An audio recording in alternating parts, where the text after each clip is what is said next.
Welcome दोस्तों, एक बार फिर स्वागत करता हूं आप सभी का मैं अपने चैनल पे। मेरे चैनल का नाम है बी हैप्पी विद मनीष के दत्त।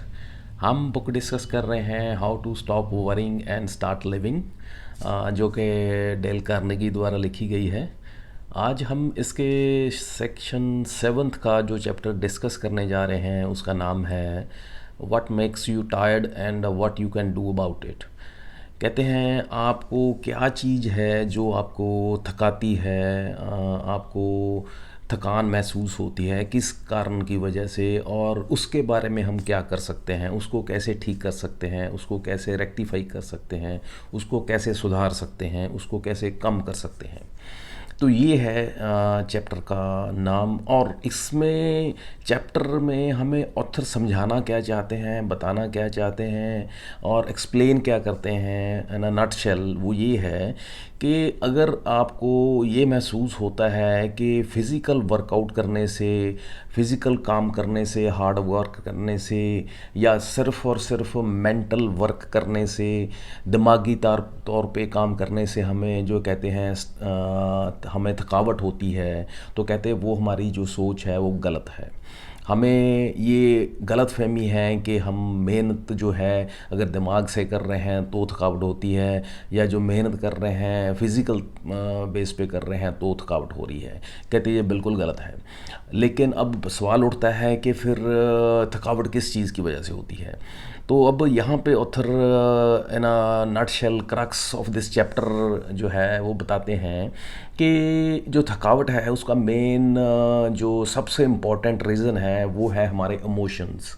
जो हमारे सो कॉल्ड इमोशंस हैं, that is the main reason behind all the so called tiredness जो है हमें महसूस होती है।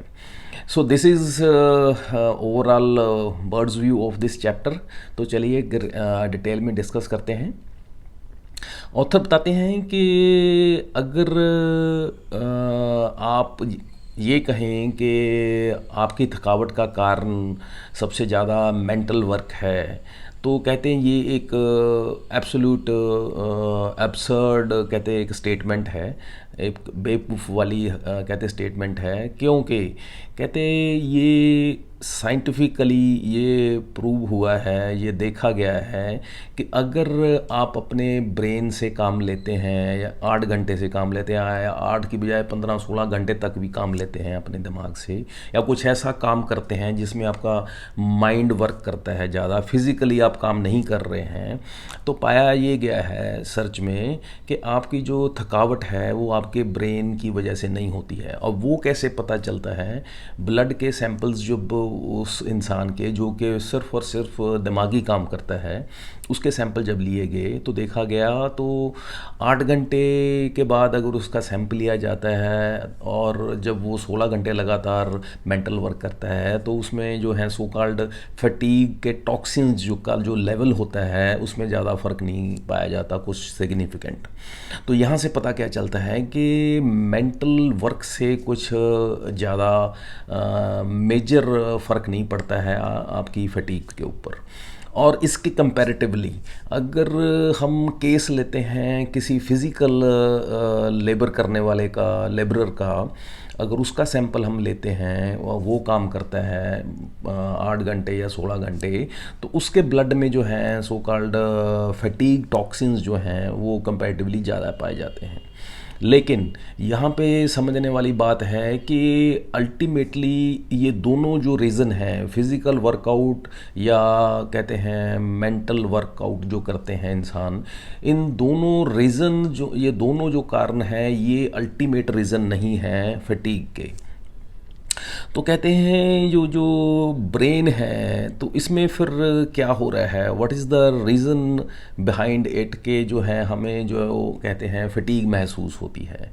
अब फटीग होने के पीछे अल्टीमेटली साइकेट्रिस्ट जो हैं, एक इंग्लैंड के साइकेट्रिस्ट हुए हैं, उनका नाम है यहाँ पे बताया गया मिस्टर J.A. एचफील्ड। ये मिस्टर एचफील्ड क्या थे, ये इन्होंने एक्सपेरिमेंट किया, रादर इन्होंने एक बुक भी लिखी है द साइकोलॉजी ऑफ पावर।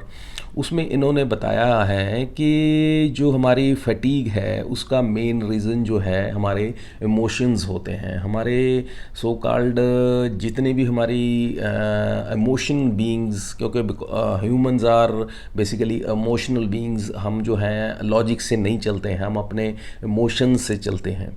तो हमारी फटीग के पीछे भी जो सबसे बड़ा मेजर रीज़न है वो हमारे इमोशंस होते हैं। और ये इमोशंस भी जो हैं इसको आगे कहते हैं, एक तरह से इसको एंडोर्स किया है एक अमेरिकन और साइकेट्रिस्ट ने जिनका नाम था ए ब्रिल। तो वो भी इसी बात को एंडोर्स करते हैं, वो तो इससे भी आगे निकल जाते हैं और इसके कहते हैं एंडोर्स करते हैं, इस पे मोहर लगाते हैं इस बात पे। वो कहते हैं कि 101% रादर ही यूज़ टू से कि मैं इस बात पे सहमत हूँ, ये मैं कह सकता हूँ कि ये जो फटीग है इसका जो कारण है वो फिज़ियोलॉजिकल कारण है। यानी कि ये फिज़िकल या मेंटल रीज़न नहीं है, ये इमोशंस हैं जो कि हमारे फटीग का कारण बनते हैं। और यहाँ पे बताते हैं कि ये जो फिर अब इमोशंस, कौन से इमोशंस हैं जो हमारे फटीग का कारण बनते हैं। तो बताते हैं कि इमोशंस क्या जॉय के हैं या खुशी के हैं या एप्रिसिएशन के हैं इमोशंस, वो हमारी फटीग का कारण बनते हैं। कहते हैं नो, हमारे वो इमोशंस फटीग का रीज़न बनते हैं जो कि नेगेटिव हैं। अब ये नेगेटिव इमोशंस कौन कौन से हैं इसमें, जैसे वो बोर्डम है, रिसेंटमेंट है, एनवी है, जेलसी है, फ्रस्ट्रेशन है। तो इस तरह की ये जो कहते हैं नेगेटिव इमोशंस जो हैं ये हमारे हैं रीज़न बिहाइंड आवर फटीग। तो अब यहाँ पे ऑथर हमें कन्वे क्या करना चाहते हैं, कहते हैं कि जब भी हम अपने नेगेटिव इमोशंस में होते हैं, उस विशियस साइकिल में हम अपने आप को इन्वॉल्व कर लेते हैं, तो हमारा जो फटीग लेवल है वो बहुत कहते हैं 10 फोल्ड्स, 20 फोल्ड्स और इवन 100 टाइम्स वो कहते हैं बढ़ जाता है। तो हमें इस चीज़ पे फोकस करना है, कंसंट्रेट करना है कि हमने अपने नेगेटिव इमोशंस को नहीं इन्वॉल्व होना है, उनमें नहीं अपने आप को उसमें विशियस साइकिल में अपने आप को उलझाना है।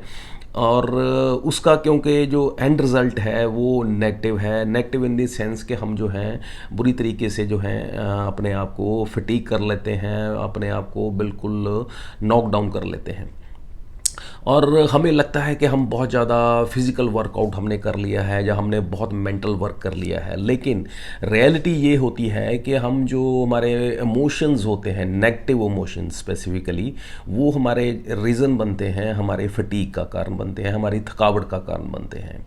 और यहाँ पे बहुत अच्छी एक एग्जांपल दी है ऑथर ने। कहते मेट्रोपॉलिटन लाइफ इंश्योरेंस कंपनी थी अमेरिका की, उन्होंने भी ये सर्वे किया, उनकी भी ये फाइंडिंग थी कि जो मैक्सिमम टाइम्स जो कहते हैं सो कॉल्ड फैटीग का जो रीज़न उन्होंने पाया कि हार्ड वर्क नहीं था।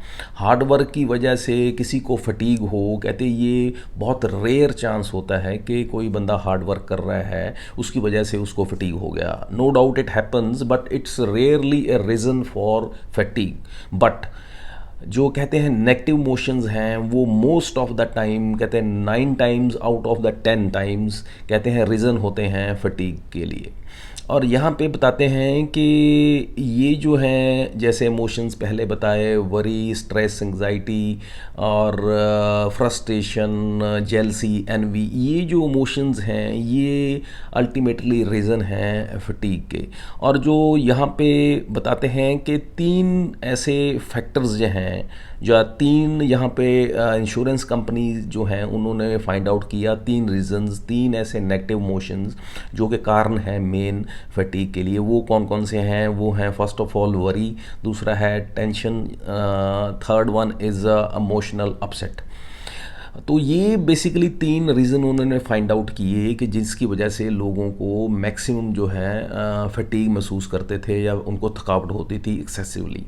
और ये जो हमें इससे क्या सीखना है या हमें क्यों ये पॉइंट आउट करते हैं, हमें बताते हैं कि हमें इस चीज़ का ध्यान रखना है कि हम इन 3 चीज़ों में अपने आप को जो है ना इसमें हम सो कॉल्ड उलझें, ना इसमें अपने आप को एंटेंगल करें, ना इसमें हम अपने आप में सो कॉल्ड ये दलदल जो है इसमें धंसें, क्योंकि अल्टीमेटली क्या होगा कि फिर इसका रिज़ल्ट इन ये होगा कि हम अपने आप को बुरे तरीके से जो है थका लेंगे, और अल्टीमेटली हमारी बॉडी जो है इसको उसको बहुत सारा इसका खामियाजा भुगतना पड़ेगा।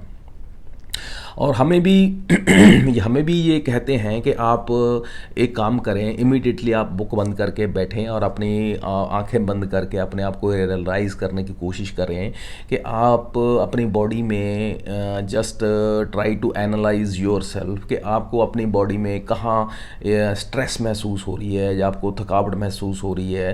तो देखेंगे, आप पाएंगे कि आपके आँखों के पीछे जो है सो कॉल्ड सबसे ज़्यादा आपको भारीपन सा महसूस हो रहा होगा।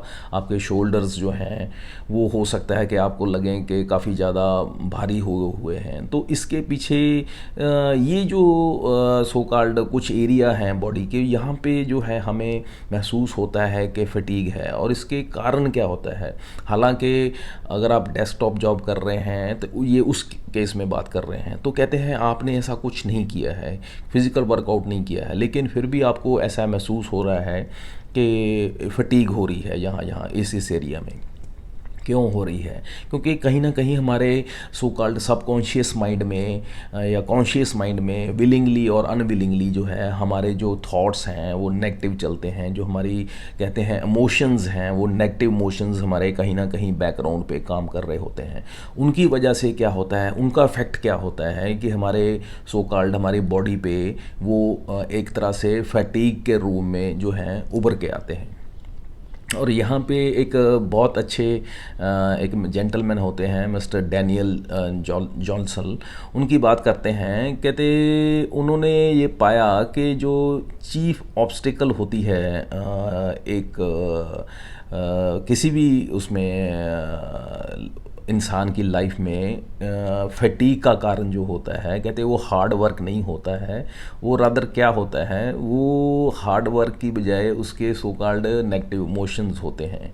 और ये जो सो कॉल्ड इमोशंस होते हैं इनको अगर हम रेक्टिफाई करना चाहते हैं, इनको ठीक करना चाहते हैं, तो हमें क्या करना होगा, हमें अपने सो कॉल्ड इमोशंस पे काम करना होगा। और इमोशंस पे जब हम उनको ठीक करते हैं, उनको उन पे काम करते हैं, तो धीरे धीरे उसका पॉजिटिव इम्पैक्ट क्या होता है कि हमारी जो बॉडी में फटीग हम महसूस कर रहे होते हैं वो धीरे धीरे जो है रिकवर हो जाती है या वो ठीक हो जाती है।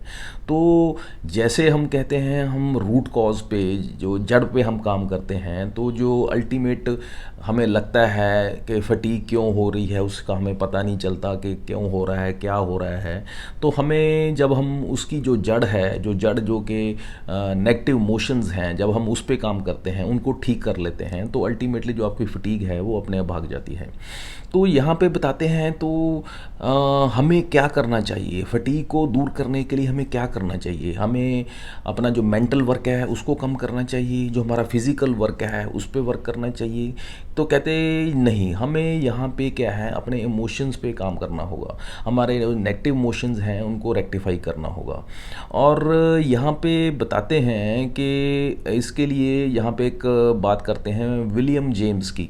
विलियम जेम्स ने एक उन्होंने बताया, उन्होंने एक रिलैक्सेशन की टेक्निक भी शेयर की थी, उन्होंने उस पे रिलैक्सेशन पे उन्होंने बुक्स भी लिखी थी। उन्होंने बताया कि American overtension, jerkiness, breathlessness and intensity and agony of expression, ये 3-4 जो मेन नेगेटिव इमोशंस जो हैं, इनकी जो कहते हैं ये क्यों होते हैं, ये बैड हैबिट्स हैं, ये क्यों होते हैं। और अगर ये बैड हैबिट्स पैदा हो सकती हैं या एग्जिस्ट करती हैं, तो ये ख़त्म भी हो सकती हैं। और अगर बैड हैबिट्स जैसे ख़त्म हो सकती हैं, उसी तरीके से जो अच्छी आदतें हैं या गुड हैबिट्स हैं, हम उनको पैदा भी कर सकते हैं, उनको जनरेट भी कर सकते हैं। तो इसी तरीके से हमें इस चीज़ को समझना होगा कि हमें बुरी आदतों को ख़त्म करना है और अच्छी आदतों को डेवलप करना है, for the betterment of our life, for the betterment of our so called society, our well so called our loved ones. तो यहाँ पे कहते हैं, अब बात जैसे कि पहले हमारी चल रही थी कि हमने रिलैक्स कैसे करना है, तो ऑथर यहाँ पे बताते हैं कि हमें उसके लिए अपनी सो कॉल्ड जो कहते हैं, क्या हम अपने माइंड को रिलैक्स करें, क्या हम अपने नर्व्स को रिलैक्स करें, या कहते हैं हम कहाँ से बिगिन करें। तो ऑथर यहाँ पे बताते हैं कि इसके लिए हमें सबसे जो प्रैक्टिकली ये देखा गया कि हमें अपने मसल्स पे काम करना होगा। और मसल्स पे काम करने का मतलब क्या है, यहाँ पे बड़ा एक इसका कोरिलेशन या एक लॉजिक बड़ा ज़बरदस्त बताते हैं कि जैसे फॉर एग्ज़ाम्पल यहाँ पे बताते हैं कि आप एक बात को नोट करेंगे, जब आप कहते हैं आंखें बंद करके बैठते हैं तो आपकी जो हैं आँखों के पीछे जो है बहुत आपको भारीपन महसूस होता है जब आपको फटीग होती है। और जैसे ही आप आंखें बंद करके बैठते हैं और अपने माइंड में इस बात को बोलना शुरू करते हैं, रिलैक्स करना स्टार्ट करते हैं, आप अपनी कमांड दें माइंड को अपने आँखों को बंद करके, just relax, just relax, just relax, let go कहते इस तरीके से, और लंबी लंबी सांस लेते हैं। तो उससे क्या होता है कि ये दोनों तीनों जब हम स्टेप्स को फॉलो करते हैं तो हमारी जो आँखें हैं वो रिलैक्स हो जाती हैं। और जैसे ही आँखें रिलैक्स होती हैं, आँखों के रिलैक्स होने का मतलब है आँखों के जो मसल्स हैं, आई मसल्स जो हैं, आई बॉल्स के जो मसल्स हैं वो रिलैक्स होते हैं। तो धीरे धीरे क्या है पूरे, उसके बाद हमारे जॉज के हम मसल्स की हम कहते हैं उनको रिलैक्स करते हैं, फिर अपने शोल्डर्स के मसल्स को रिलैक्स करते हैं। इस तरीके से जब हम फॉलो करते हैं प्रोसीजर को तो क्या क्या होता है कि हमारी जो सो कॉल्ड फटीग है पूरी बॉडी की, वो अपने आप जो है चली जाती है। तो यहाँ पे हमें करना क्या है, बेसिकली हमें करना यही है कि हमने सबसे पहले जो है यहाँ पे एक और भी एग्जांपल दी है। एक जेंटलमैन थे एडमंड जैकबसन, वो यूनिवर्सिटी ऑफ शिकागो के प्रोफेसर थे। उन्होंने भी यही कहा कि अगर आप अपने सो कॉल्ड आइज़ को, अगर कहते हैं आइज़ के मसल को रादर, अगर आप कहते हैं रिलैक्स कर लेते हैं तो काफ़ी हद तक आप कहते हैं आप अपनी सो कॉल्ड जो फटीग है बॉडी की, उसको कहते हैं उस पर जीत हासिल कर लेते हैं। अपनी बॉडी की, पूरी बॉडी की जो है एक तरह से रिफ़्रेश कर लेते हैं। अगर आप अपने आइज़ को, अगर आप उनकी मसल्स को आप रिलैक्स कर लेते हैं। अब अगर इसको हम कैसे कहते हैं रिलीव कर सकते हैं, या इसको कैसे टेंशन फ्री कर सकते हैं, इनकी फटीग को कैसे दूर कर सकते हैं, उसके लिए इन्होंने कमांड दी है। उसके लिए प्रोसेस फॉलो कर सकते हैं आपके, किस तरीके से डीप ब्रीदिंग करनी है। आपने सो कॉल्ड आंखें बंद करके अपने माइंड को कमांड देनी है कि आप सोचना है आपने कि मेरी जो है आंखें अब रिलैक्स कर रही हैं, आंखों को बंद करके घुमाना है, लेफ्ट राइट ऊपर नीचे घुमाना है, थोड़ा दबाना है, प्रेस करना है। तो इस तरीके से जब आप करेंगे कि आपकी आंखें रिलैक्स हो जाएंगी, और धीरे धीरे फिर क्या होगा कि आपके जब लंबे सांस लेंगे तो आप देखेंगे कि आपकी धीरे धीरे पूरी बॉडी जो है रिलैक्स हो जाएगी। क्योंकि जो है ऑक्सीजन लेवल जो है आपके मसल्स में वो बढ़ जाता है, और उससे क्या होता है कि आपके मसल जो है रिलैक्स हो जाते हैं, और उसी का इफेक्ट ये होता है कि आपकी पूरी बॉडी जो है एकदम बिल्कुल फ्रेश हो जाती है। और यहाँ पे एक टेस्टमनी हमारे साथ ऑथर शेयर करते हैं। वो क्या है, विकी बॉम करके एक जेंटलमैन होते हैं, वे बेसिकली एक आर्टिस्ट होते हैं। वो बताते हैं कि बचपन में उनके एक बार रिस्ट और बाजू पे चोट लगती है, तो उनको एक बुजुर्ग वो मिलते हैं रास्ते में। वो उनको बताते हैं कि तुम्हारे चोट क्यों लगी है और इसका कारण क्या है, और अगर तुम एक प्रोसीजर को फॉलो कर लेते या एक चीज़ का ध्यान रख लेते तो आपको ये चोट ना लगती। तो वो बताते हैं अपने एक्सपीरियंस से, वो जो बुजुर्ग होते हैं जेंटलमैन, वो बताते हैं कि you should have behave like, कहते हैं जैसे एक फटा हुआ कपड़ा होता है या एक तरीके से गीली भीगी हुई जो जुराब होती है, कहते उस तरीके से अगर बिहेव करते, या यूं कहें नट शेल में कि कहते अपने आप को बिल्कुल अपनी बॉडी को ढीला छोड़ देते, बिल्कुल उसको रिलैक्स मूड में कर देते, तो आपको ये चोट ना लगती। और वो यहाँ से मैसेज क्या कन्वे करना चाहते हैं, कहते हैं अगर हम अपनी बॉडी को कहते हैं फटीग से बचना चाहते हैं तो हमें क्या करना होगा, अपनी बॉडी को एकदम से ढीला छोड़ना होगा। इसको कहते हैं जस्ट लाइक एक फटा हुआ कपड़ा को जैसे ढीला होता है बिल्कुल, या यूँ कहें एक जो सॉक होती है जब वो गीली होती है उसको बिल्कुल ढीली पड़ जाती है, उस तरीके से हमने अपनी बॉडी को जब ढीला छोड़ देते हैं तो होता क्या है कि हमारे मसल्स जो हैं वो बिल्कुल रिलैक्सेशन मोड में आ जाते हैं, और अल्टीमेटली उसका एंड रिज़ल्ट क्या होता है, हमारा सो कॉल्ड सारी बॉडी जो है पूरी तरीके से रिलैक्स्ड हो जाती है, फटीग हमारी भाग जाती है। और यहाँ पे एक बहुत अच्छी एक और हमारे साथ एक एग्ज़ाम्पल शेयर करते हैं, एक टेक्निक शेयर करते हैं ऑथर फाइनली। मिस्टर हेलन जेप्सन थे, उन्होंने एक टेक्निक उन्होंने अपनी लाइफ में उन्होंने अपनाई हुई थी, वो 4 स्टेप्स में फॉलो करते थे। उसमें फाइनली ऑथर हमारे साथ इस चैप्टर को कंक्लूड करने से पहले वो हमारे साथ शेयर करते हैं। उसमें क्या था, उस टेक्निक में क्या था, उसमें 4 स्टेप्स थे। पहला स्टेप क्या था, पहला स्टेप्स ये था कि relax in odd movements. Relax in odd movements का क्या मतलब है, रिलैक्स इन ऑड मूवमेंट्स का मतलब है कि आप जो हैं अपनी बॉडी को बिल्कुल जो कहते हैं जैसे हमने पहले डिस्कस किया, आप अपनी बॉडी को पूरा एकदम से एक चेयर पे बैठें, आंखें बंद करें और पूरा जो है अपनी बॉडी को ढीला छोड़ दें। जस्ट लाइक कहते हैं जैसे फटा हुआ कपड़ा है या गीली जुराब जो है जैसे बिल्कुल ढीली हो जाती है, उस तरीके से आप अपनी चेयर पे बैठ जाएं या थोड़ा टिल्ट करके जो है पीछे सर लगा के इस तरीके से बॉडी को ढीला छोड़ दें। और जब आप देखेंगे इस तरीके से बिहेव करेंगे, या यूं कहें अगर आप छोटा बच्चा होता है जैसे बिल्ली का बच्चा होता है, आप उसको उठाते हैं और वो कहते हैं आप जब उसको उठाते हैं तो उसकी बॉडी जो है बिल्कुल एक जस्ट लाइक लिम्प होता है, जैसे बिल्कुल ढीला कपड़ा होता है उस तरीके से वो होती है। तो इस तरीके से बॉडी ढीली छोड़ी होती है उसने, तो उस तरीके से आपने अपनी बॉडी को छोड़ देना है, ढीला कर देना है। तो ये है पहला स्टेप। और दूसरा स्टेप उसमें क्या है, दूसरा स्टेप उसमें ये है कि आपने work as much as possible in a comfortable position. आपने इस चीज़ को चेक करना है और इंश्योर करना है कि आप जो काम कर रहे हैं, जिस पोजीशन में भी काम कर रहे हैं, जिस पोस्चर में भी काम कर रहे हैं, चाहे वो चेयर पे बैठे हैं, चाहे बेड पे बैठे हैं, चाहे किसी और पोजीशन में बैठे हैं, आपने कोशिश करनी है कि आप जो है कंफर्टेबल पोजीशन में हो, आप किसी डिस्कम्फर्ट में ना हो, आप ऐसी ऑकवर्ड पोजीशन में ना बैठे हों लंबे समय के लिए जिसमें आपको कहते हैं अनकंफर्टेबिलिटी हो। अगर आप कंफर्टेबल महसूस करेंगे तो ऑब्वियस है आपके जो मसल्स में जो टेंशन है वो नहीं क्रिएट होगी, और अगर मसल्स में टेंशन नहीं होगी तो आपको अल्टीमेटली वो एंड अप नहीं करेगी फटीग में। तो हमें इस चीज़ का सेकंड जो है ध्यान रखना है। Third one is check your self 4 और 5 टाइम्स अ डे।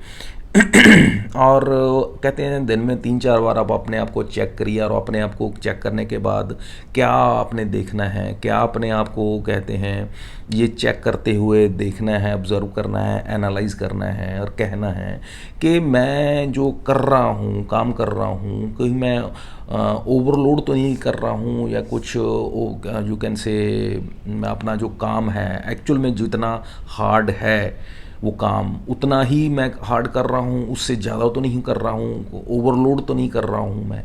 तो उस चीज़ को एनालाइज करना है। अगर कहते हैं अगर आप ओवरलोड करेंगे, अपने आप को ओवर स्ट्रेच करेंगे, तो ऑब्वियस है कि आप बर्नट आउट होंगे, आप वियर एंड टियर होंगे, आपकी जो कहते हैं फटीग होगी ही होगी। तो इस चीज़ को इंश्योर करना है। इंश्योर किस तरीके से करना है, आपने 3-4 बार इसको जो है कहते हैं आपने दिन में एनालाइज करना है अपने आप को कि आप सही तरीके से as per requirement, as per demand of that job आप जो हैं आप उतना ही लोड ले रहे हैं या उससे ज़्यादा तो नहीं ले रहे हैं। और जो चौथा last but not the least जो है स्टेप इसमें ये है कि आपने at the end of the day आपने अपने आप को क्या पूछना है कि मैं क्या एक्चुअल में थका हुआ हूँ या नहीं हूँ, और अगर थका हुआ हूँ तो उसका कारण क्या है, उसकी कारण क्या मेंटल वर्क की वजह से है या इस वजह से है कि मैंने उस काम को किस तरीके से किया है। इसमें ये कहना क्या चाहते हैं ऑथर? कहना ये चाहते हैं कि अल्टीमेटली मुझे थका हुआ नहीं होना चाहिए at the end of the day, लेकिन अगर मैं एंड ऑफ द डे थका हुआ हूँ तो उसका मतलब ये है कि मैं फिज़िकली और मेंटली जो है वो उस पॉइंट ऑफ व्यू से नहीं थका हूँ। मैंने कोई उस तरीके से कुछ गलत नहीं किया है। मैंने गलती कहाँ पे की है, वो कहते हैं वो की है way the method I have followed to do that work. ये बात समझने वाली है। Method followed by me to do that work, जो मैंने मेथडोलॉजी, जो मैंने तरीका उस काम को करने के लिए फॉलो किया है वो गलत किया है। That is the reason of the fatigue, not the mental work which is the reason for fatigue, not the physical work itself the reason behind that fatigue, but the method or the way of doing that work is the reason behind that fatigue. So ये है कारण basically इस चीज़ को जो है end of the day जो है analyse करना है। तो ये जो मेथोडोलॉजी है 4 स्टेप्स की अगर आप फॉलो करते हैं, कहते आप अगर इसको डेली फॉलो करते हैं तो कहते चांसेस बहुत कम हो जाते हैं कि आप फैटीग महसूस करें या आपको फैटीग हो। सो इस तरीके से ये है इस पूरे चैप्टर का क्रक्स। फाइनली ऑथर इसको कंक्लूड करते हैं चैप्टर को इस तरीके से। तो उम्मीद करते हैं कि काफ़ी अच्छी लर्निंग हमें इससे मिली है कि हम किस तरीके से अपनी सो कॉल्ड हमारी जो फटीग होती है हम उस पर कैसे कंट्रोल कर सकते हैं, कैसे हम अपने जो हम फटीग सोचते हैं कि हमें बहुत ज़्यादा हम मेंटल वर्क कर रहे हैं उसकी वजह से है, या फिर हम शायद फिज़िकल वर्कआउट बहुत कर रहे हैं उसकी वजह से फटीग है। बट रियल सेंस में फटीग जो है वो आपके नेगेटिव इमोशंस की वजह से होती है, या आपके जो सो कॉल्ड कहते हैं अभी बताया कि हमारे the methodology used to do that work, कि हम किस मेथड से वो काम कर रहे हैं, हमारा जो वे ऑफ वर्किंग है वो गलत होता है, उसकी वजह से हमें फटीग होती है। So this is all about this chapter. उम्मीद करता हूँ कि आपको अच्छा लगा होगा इस चैप्टर के रिगार्डिंग। आपने बहुत टाइम दिया, आपका बहुत बहुत धन्यवाद, शुक्रिया। नेक्स्ट वीडियो में फिर मिलते हैं, तब तक के लिए आगे दीजिए। Have a nice day, thank you, bye.